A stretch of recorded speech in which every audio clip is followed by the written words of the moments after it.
Mari kita bersatu di dalam doa.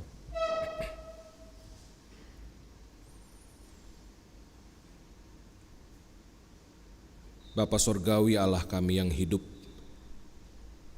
nyatakanlah isi hati-Mu kepada kami anak-anak-Mu. Kristus Sang Firman hidup bersabdalah, Roh Kudus terangilah hati dan pikiran kami. Kiranya ucapan mulut hamba-Mu dan perenungan hati kami semua berkenan kepadamu, ya Tuhan Allah, gunung batu dan penebus kami yang hidup. Amin. Pembacaan kitab suci pada hari ini terambil dari Markus pasal yang ke-10 ayat 35 sampai 45. Saya akan membacakannya untuk kita semua. Saya mengundang Bapak Ibu Saudara, bagi yang mampu silakan berdiri untuk menyimak pembacaan. Markus 10 ayat 35 sampai 45, dengarkanlah firman Tuhan. Lalu Yakobus dan Yohanes, anak-anak Zebedeus, mendekati Yesus dan berkata kepadanya, Guru, kami ingin engkau melakukan apapun yang kami minta dari engkau. Jawabnya kepada mereka, apa yang kamu kehendaki kuperbuat bagimu? Lalu kata mereka, perkenankanlah kami duduk dalam kemuliaan-Mu kelak, yang seorang di sebelah kananmu dan yang seorang lagi di sebelah kirimu. Namun kata Yesus kepada mereka, kamu tidak tahu apa yang kamu minta. Dapatkah kamu meminum cawan yang kuminum atau dibaptis dengan baptisan kuterima? Jawab mereka, kami dapat. Yesus berkata kepada mereka, memang kamu akan meminum cawan yang harus kuminum dan akan dibaptis dengan baptisan yang harus kuterima. Namun hal duduk di sebelah kananku atau di sebelah kiriku, aku tidak berhak memberikannya. Tempat itu untuk orang-orang yang telah ditentukan. Mendengar hal itu, ke-10 murid yang lain menjadi marah kepada Yakobus dan Yohanes. Lalu Yesus memanggil mereka dan berkata, kamu tahu bahwa mereka yang dianggap sebagai pemerintah bangsa-bangsa bertindak sebagai tuan atas rakyatnya, dan para pembesarnya bertindak sewenang-wenang atas mereka. Tidaklah demikian di antara kamu. Siapa saja yang ingin menjadi besar di antara kamu, hendaklah ia menjadi pelayanmu. Siapa saja yang ingin menjadi yang pertama di antara kamu, hendaklah ia menjadi hamba untuk semuanya. Karena Anak Manusia juga datang bukan untuk dilayani, melainkan untuk melayani dan untuk memberikan nyawanya menjadi tebusan bagi banyak orang. Berbahagialah setiap orang yang mendengarkan firman Allah dan yang memeliharanya. Firman-Mu Tuhan, pelita bagi kakiku dan terang bagi jalanku. Haleluya. Haleluya, haleluya, haleluya.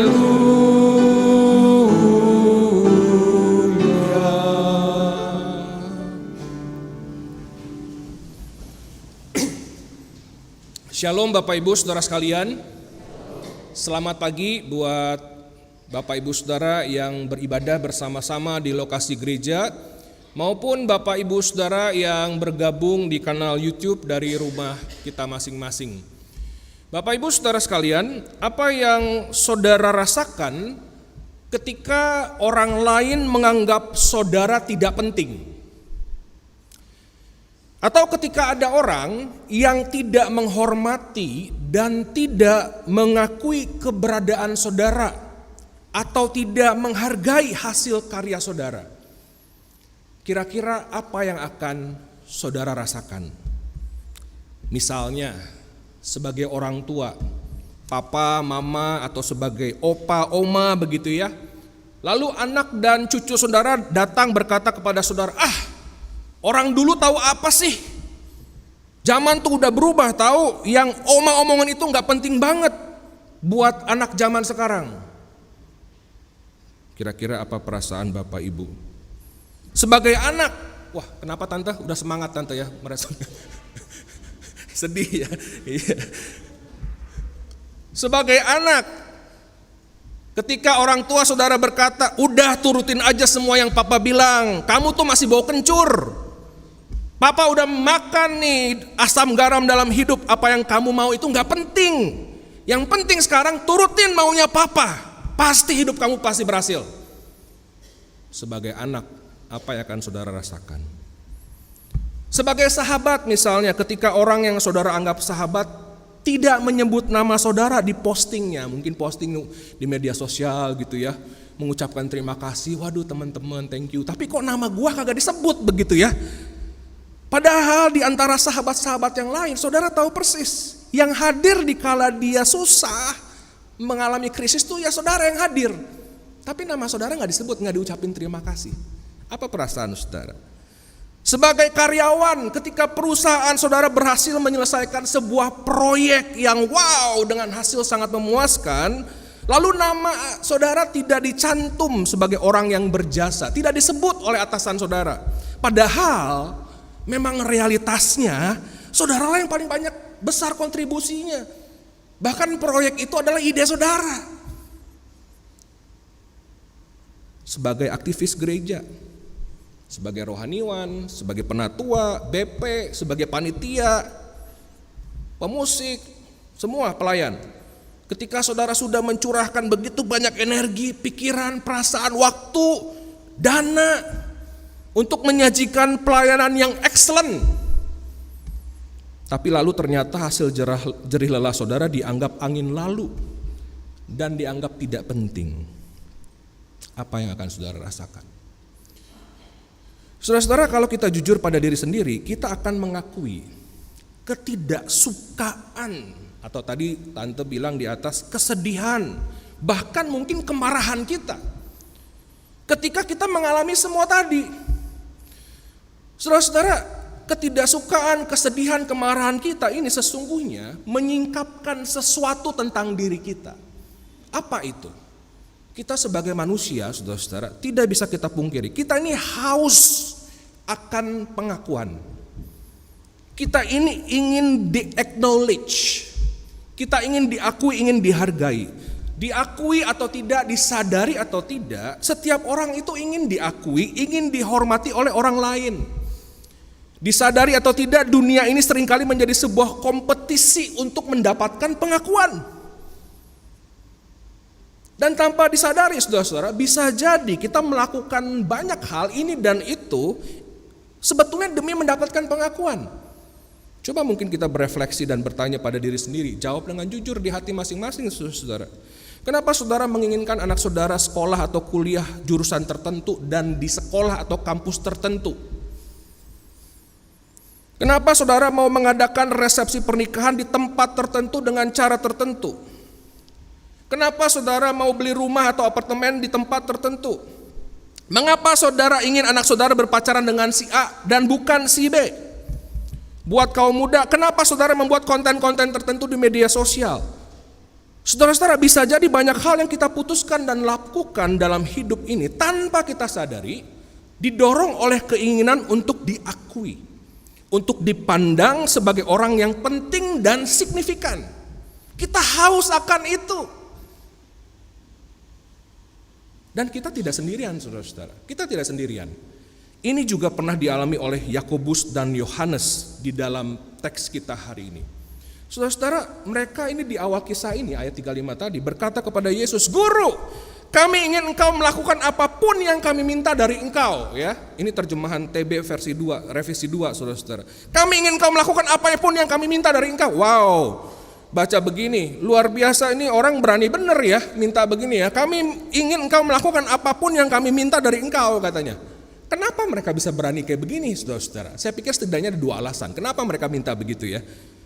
Pertama, saudara-saudara, positifnya, mereka ini sebetulnya betul-betul percaya bahwa Yesus adalah Sang Mesias. Meskipun Yesus bukanlah Mesias seperti yang mereka pikirkan. Kalau kita baca satu perikop sebelumnya, saudara-saudara, di ayat 32, mereka itu lagi dalam perjalanan ke Yerusalem. Lalu Yesus lagi berjalan di depan. Itu ayat 32, saudara-saudara, Markus pasal 10. Lalu di dalam pemahaman perjanjian lama, saudara-saudara, memang yang namanya Mesias, raja yang dinanti-nantikan itu, yang akan memulihkan Israel, itu datangnya itu ke Yerusalem. Kita bisa lihat misalnya di Zakaria 9 ayat 9. Kita tidak ada waktu untuk baca semua hari ini, tapi saudara bisa cek nanti di Alkitab. Jadi dalam benak murid-murid ketika Yesus bersama mereka, Yesus jalan di depan menuju Yerusalem. Wah, ini akhirnya nih Yesus sang Mesias itu akan menunjukkan kekuasaannya, kira-kira begitu ya. Makanya mereka berani minta sesuatu karena mereka meyakini dia adalah Mesias yang benar, Raja yang benar yang ketika datang ke Yerusalem akan menyatakan kekuasaannya. Ini powerful banget nih Mesias nih, makanya bisa kasih kita apapun. Alasan yang kedua, saudara, kenapa mereka berani minta? Kemungkinannya karena mereka lah memang lingkaran terdalam Yesus. Yesus punya inner circle 12 murid ya. Dan dari 12 murid ada yang the most inner circle-nya itu adalah 3 orang. Siapa Bapak Ibu Saudara? Petrus, Yakobus, Yohanes, betul. Di Markus 5 ayat 37 misalnya ketika Yesus membangkitkan anak Yairus, seorang kepala rumah ibadat. Yang lain kagak diajak, gak boleh masuk. Yang boleh masuk siapa? Petrus, Yakobus, Yohanes. Yang lain kagak diajak, saudara-saudara. Lalu ketika satu pasal sebelumnya Markus 9, Yesus dimuliakan di atas gunung atau dikenal dengan peristiwa transfigurasi. Siapa yang diajak naik, saudara-saudara? Enggak semua 12 murid loh. Petrus, Yakobus, Yohanes. Jadi 3 orang ini nih memang sangat istimewa, saudara-saudara. Nah mereka sadar mereka istimewa, makanya mereka berani minta ke Yesus gitu. Kita nih udah the most yang paling dalam di lingkaran Yesus gitu ya. Kita berani minta ke Yesus, apapun yang kami tolong kasih ya, guru ya. Nah tetapi ternyata saudara-saudara, dengan segala keistimewaan ini, mereka udah lingkaran paling dalam dari Yesus. Ternyata mereka masih menginginkan tempat yang lebih istimewa lagi. Sehingga yang mereka minta adalah mereka ingin duduk katanya dalam kemuliaan Yesus. Yang satu di sebelah kiri, yang satu lagi di sebelah kanan katanya. Karena apa? Sekali lagi mereka meyakini Yesus bakal menyatakan kemuliaannya di Yerusalem nih. Makanya mereka mau minta something special for them, buat mereka. Ini adalah posisi kehormatan saudara-saudara. Duduk di sebelah kanan, duduk di sebelah kiri begitu ya. Sampai sekarang juga begitu ya, kalau yang duduk di sebelah kanan presiden, sebelah kiri kan bukan orang sembarangan nih saudara-saudara ya. Pada waktu itu yang duduk sebelah kanan itu apa? Kanan biasanya pewaris tahta atau penasihat raja. Sebelah kiri sedikit lebih rendah daripada yang kanan. Tetapi dua-duanya orang yang sangat istimewa, orang kepercayaan dari raja, saudara-saudara. Ini sangat ironis, permintaan mereka sangat ironis. Kenapa? Karena persis satu perikop sebelumnya, Yesus tuh baru aja memberitahukan untuk ketiga kalinya tentang penderitaan yang akan ia alami. Itu satu perikop sebelumnya. Aku datang ke Yerusalem buat apa, kata Yesus? Buat menderita. Aku akan ditolak di sana. Dia baru kasih tahu dia akan menderita loh. Lalu respon Yakobus sama Yohanes apa? Duduk di sebelah kanan dan kiri Yesus. Mereka nih gak mudeng gitu saudara-saudara. Gak nyimak apa yang Yesus omongin. Yang mereka pikirkan adalah diri mereka sendiri. Mereka beriman sih kepada Yesus sang Mesias gitu. Yang mereka imani bahwa akan menyatakan kemuliaan di Yerusalem, iya. Tapi berdasarkan konsep Mesias mereka sendiri. Dan iman mereka kepada Yesus adalah semuanya tentang mereka. It's all about them. Untuk memenuhi kebutuhan mereka. Mereka itu kan punya satu keinginan untuk tempat istimewa. Kehausan akan satu kehormatan. Dan mereka bisa kita bilang memanfaatkan Yesus untuk mendapatkan apa yang mereka inginkan. Ini rasul ya saudara-saudara ya. Mungkin kita berpikir gila juga nih rasul-rasul Yesus ini ya gitu ya. Tapi saudara-saudara jangan buru-buru melihat dosa di dalam diri orang lain. Tidakkah kita melihat diri kita di dalam diri mereka? Saudara-saudara, ketika kita beriman kepada Tuhan, tidak sedikit orang yang beriman kepada Tuhan sebetulnya hanya memanfaatkan Tuhan demi tercapainya keinginan kita sendiri. Saudara-saudara, kita perlu jujur. Berapa banyak di antara kita yang setiap hari bertanya sungguh-sungguh, apa sih Tuhan yang Engkau kehendaki dalam hidupku? Katanya hidup ini milik Tuhan gitu ya. Hidup ini adalah kesempatan. Hidup ini milik Tuhan, cenama begitu. Berapa banyak di antara kita yang berdoa seperti apa Tuhan yang Engkau inginkan dalam hidupku? Yang sering terjadi adalah ini keinginanku, ini kehendakku, Tuhan berkati ya. Tahun 2005, saudara-saudara, seorang sosiolog dari Amerika Serikat bernama Christian Smith, sekarang dia profesor sosiologi, di Universitas Notre Dame di US, kampus yang sangat disegani, menulis sebuah buku yang berjudul Soul Searching: The Religious and Spiritual Lives of American Teenagers. Ini adalah hasil proyek penelitian National Study of Youth and Religion. Dia meneliti spiritualitas anak-anak muda di Amerika Serikat. Yang ketika saya lihat hasilnya, saudara-saudara, sebetulnya ini tidak unik di Amerika Serikat, ini juga terjadi di sini, dan bukan hanya di kalangan muda, tetapi semua usia, saudara-saudara. Dia ada satu terminologi di buku itu yang disebut sebagai moralistic therapeutic deism, atau disebut MTD, deisme terapeutik moralistik, begitu ya, MTD. Ini menggambarkan apa yang mereka simpulkan sebagai keyakinan umum di kalangan pemuda di Amerika Serikat. MTD, Moralistic Therapeutic Deism. Apa itu, saudara? Apa yang dipercaya oleh MTD? Yang dipercaya ada beberapa setidaknya. Satu, Tuhan itu ada. Tuhan itu mencipta, mengatur dunia, serta memperhatikan kehidupan manusia di bumi. Dua, Tuhan ingin manusia menjadi baik, sopan dan adil terhadap satu sama lain, seperti yang diajarkan dalam Alkitab dan oleh kebanyakan agama di dunia. Tiga, tujuan utama kehidupan manusia adalah untuk bahagia dan merasa baik tentang dirinya, feel good about ourselves. Yang keempat, ini yang mau saya soroti.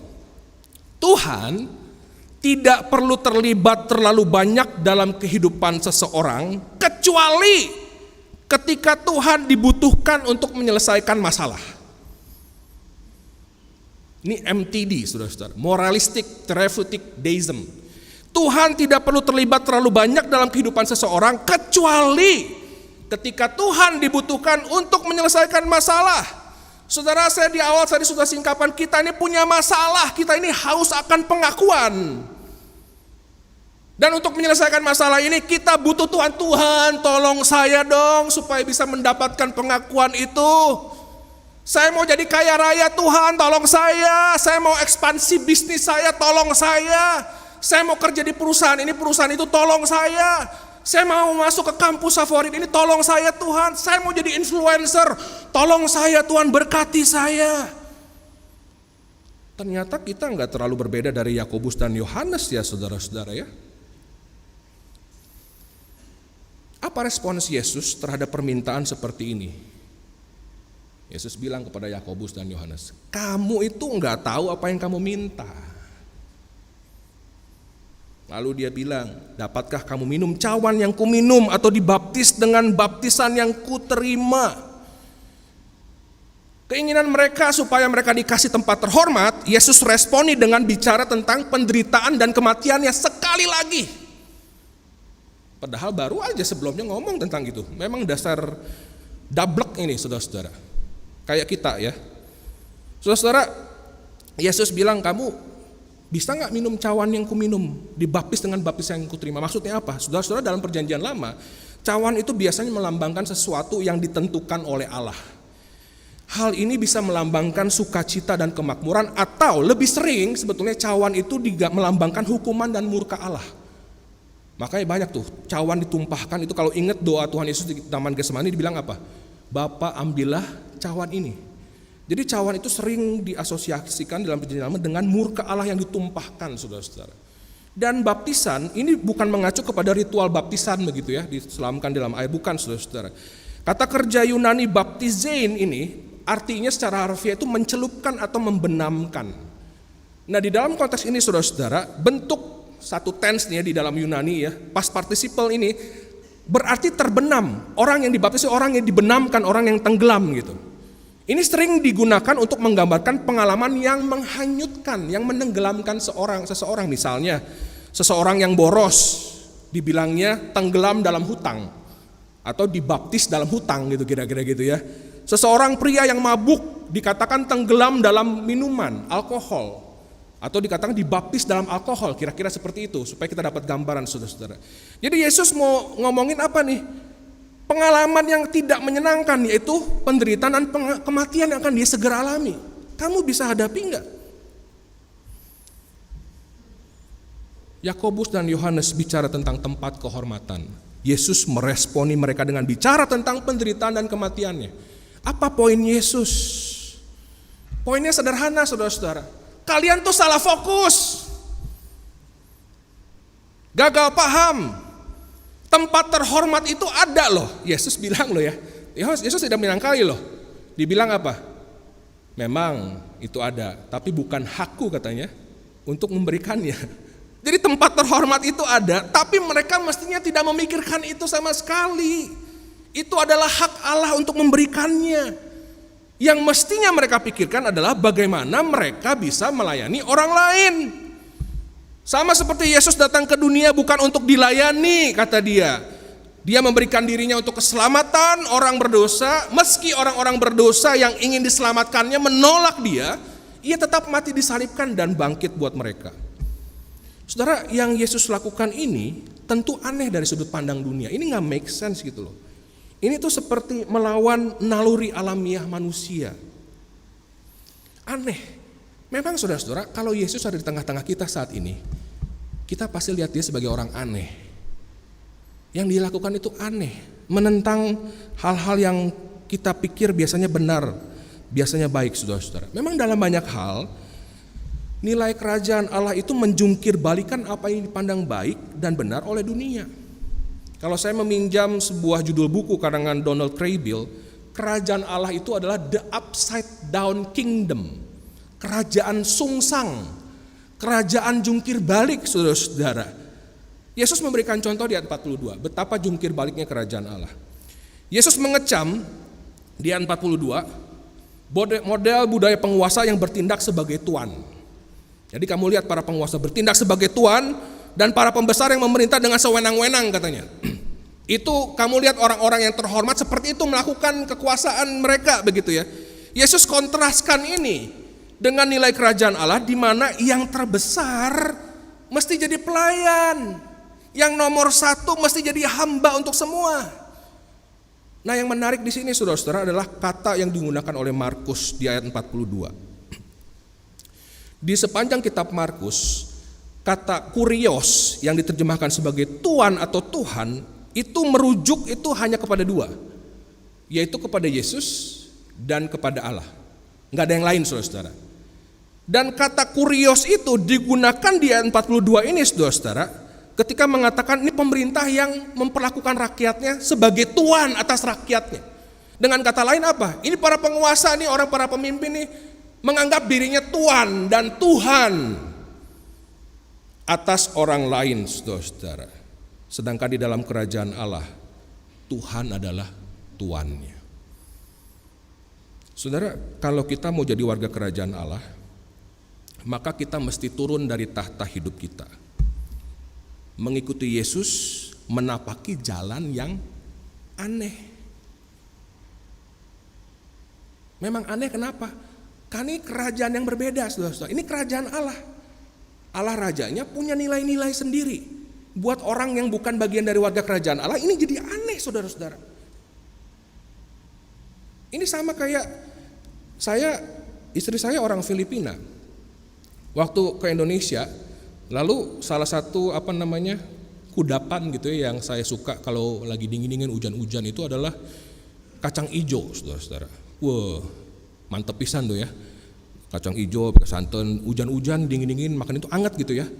Buat istri saya menjijikan. Orang Indonesia katanya. Disgusting. Kenapa? Karena di Filipina kacang ijo dimasak pakai daging babi. Kita yang bingung ya saudara-saudara. Hah? Kacang ijo pakai daging babi? Sini mah kagak ada. Sini mah semua manis kacang ijo gitu kan. Lalu ketika saya lihat dia ada satu masakan makanan gitu ya. Kalau di kita kan di sini kan kalau nggak ada makanan biasanya nasi putih sama garam gitu ya. Kalau orang dulu ya saudara-saudara. Kalau di dia enggak saudara-saudara. Nasi putih sama apa? Susu atau Milo dikasih air. Saya bilang disgusting gitu. Ini kultur yang berbeda saudara-saudara. Punya nilainya masing-masing. Buat kita mereka aneh lu makan kacang hijau pakai babi. Buat mereka kita yang aneh.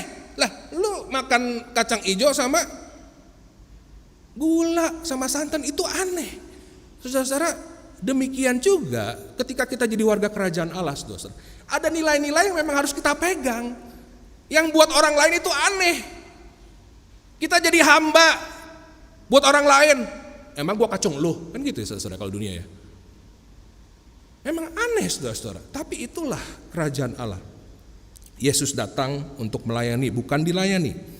Saudara-saudara, kita hidup di zaman yang serba penuh dengan kompetisi untuk meraih kekuasaan, meraih kekayaan, meraih pengakuan.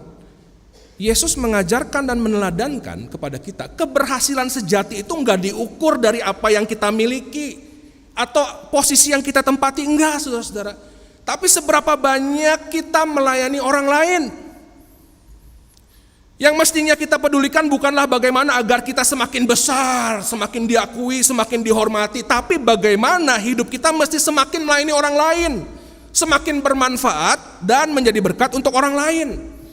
Saudara, kalau mau ikut Yesus sungguh-sungguh, banyak hal mesti kita pikirkan dan kalibrasi ulang. Karena kerajaan Allah itu adalah kerajaan yang the upside down kingdom. Sebagai orang tua Kristen misalnya saudara-saudara, apa yang kita doakan untuk anak-anak kita setiap hari? Supaya mereka ranking 1,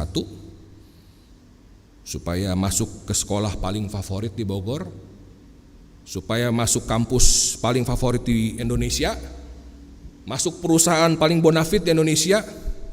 Berapa sering orang tua Kristen yang berdoa agar anak-anak kita menjadi orang-orang yang mau meneladani Yesus untuk melayani sesamanya. Sebagai seorang pedagang atau pebisnis Kristen misalnya, tentu kita mencari untung, itulah definisi untung, ada profit saudara-saudara. Definisi bisnis ada untung. Tetapi keinginan untuk mencari untung tidak boleh jadi standar benar dan salah kita saudara-saudara. Bisnis kita, usaha kita adalah sepenuhnya milik Tuhan. Kalau mau jadi seorang pebisnis Kristen, ikuti ajaran dan teladan Yesus. Yang mestinya jadi fokus kita dalam berdagang adalah bagaimana melayani konsumen kita dengan sebaik-baiknya.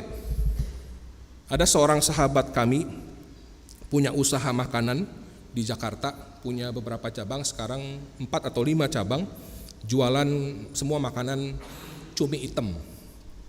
Lalu satu saat dia cerita ke kami, satu saat ini pemasok cuminya ada kesalahan teknis lah dalam pengirimannya, sehingga ketika datang nih cumi-cumi yang bukannya 1-2 kilo saudara-saudara, puluhan kilo yang kualitasnya nggak seperti biasa, lalu agak bau. Puluhan kilo cumi saudara-saudara, bahan baku gitu ya, karena suatu kesalahan lah. Kalau saudara jadi sahabat kami, apa yang saudara lakukan? Apakah tetap olah itu lalu jual ke konsumen? Kalau kita fokus melayani orang lain, maka kita rela untuk rugi ya saudara-saudara ya. Dan itu yang sahabat saya lakukan. Itu cumi-cumi nggak dipakai saudara-saudara. Supaya apa? Menjaga kualitasnya. Tetapi kalau kita pikir pada akhirnya, sebetulnya apa yang dia lakukan akan mendapatkan trust lagi dari konsumen, bukan? Dibanding dia jual aja yang tidak berkualitas, yang penting gua nggak bocuan begitu. Saudara, kita mencari untung dalam usaha, tapi bukan mencari untung itu jadi standar benar atau salah kita. Sebagai seorang siswa atau mahasiswa misalnya, tentu kita ingin berprestasi saudara-saudara. Tapi keinginan berprestasi tidak boleh jadi yang paling utama dalam hidup kita. Kita hidup untuk mengasihi Tuhan dan mengasihi orang lain. Terdengar aneh? Ingat saudara-saudara, this is the upside down kingdom. Memang terdengar aneh bukan warga kerajaan Allah.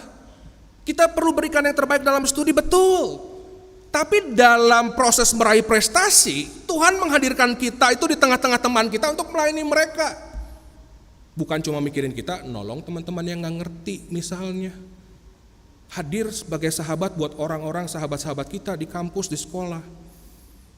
Sebagai gereja, kita ingin gereja kita semakin besar. Ada amin saudara-saudara? Atau tidak ada amin? Setelah pandemi gereja makin sepi, wah kita gelisah. Kita pengen gereja kita ini ekspansi gitu kan, makin besar, bahkan punya pos sana sini misalnya begitu ya saudara-saudara. Tapi kita pernah bertanya nggak saudara-saudara, apakah Tuhan ingin GK Bogor menjadi semakin besar? Saya lagi mempersiapkan ini juga jadi bertanya-tanya saudara-saudara. Lalu kalau udah jadi besar untuk apa? Saya pikir apa yang dikatakan oleh Rick Warren ada benarnya, saudara-saudara. Dia bilang begini, "The greatness of a church is not in her sitting capacity, but in her standing capacity." Kebesaran sebuah gereja tidak terletak pada kapasitas tempat duduknya, tapi pada kapasitas pengutusannya. Buat apa gerejanya gede, tapi semua jadi penonton? Gak ada gunanya, saudara-saudara. Kita dihadirkan di dunia ini untuk melayani orang lain, bukan untuk dilayani. Kalau saudara anggota jemaat dan simpatisan GK Bogor, saudara-saudara, hadirlah di gereja ini bukan untuk dilayani, tapi untuk melayani.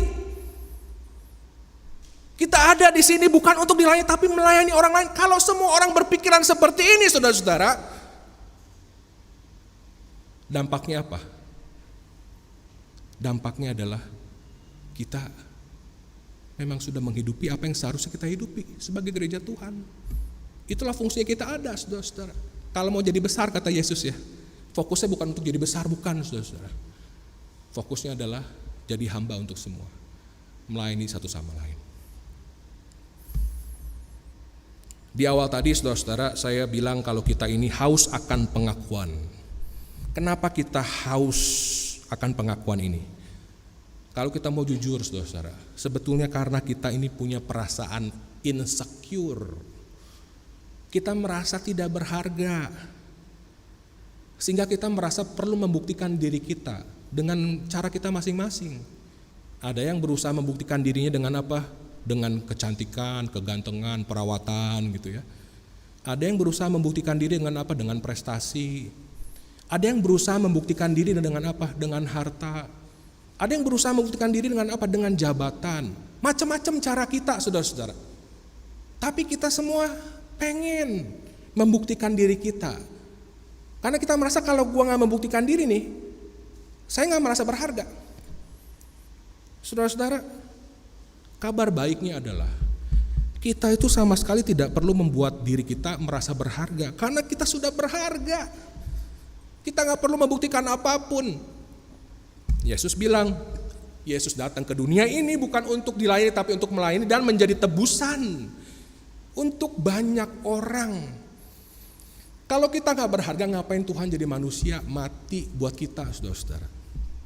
Itulah letak nilai setiap kita. Kita tidak perlu membuktikan diri kita dengan apapun. Kita tidak butuh pengakuan apapun. Kita sudah berharga. Karena itu, saudara-saudara, balaslah kebaikan Tuhan ini dengan menjadi hamba untuk semua orang. Jalannya gak mudah, saudara-saudara. Jalannya gak mudah. Gak ada yang mau jadi hamba, saudara-saudara. Buat orang lain, pengen jadi bos, jadi tuan. Karena itu perlu, saudara-saudara, setiap hari pandang pada salib Kristus, pandang. Kalau Tuhan yang mulia itu sudah mau mengosongkan dirinya, jadi sama dengan manusia, bahkan jadi hamba buat semua, mencuci kaki kita, diludahi, dicemooh, disiksa. Buat kita, siapa kita ini? Kalau dia mau lakukan itu semua, saudara-saudara, buat kita, masa kita tidak mau membalas cinta kasihnya dengan menyerahkan hidup kita buat dia menjadi hamba untuk orang lain? Kiranya Tuhan menolong kita semua. Amin.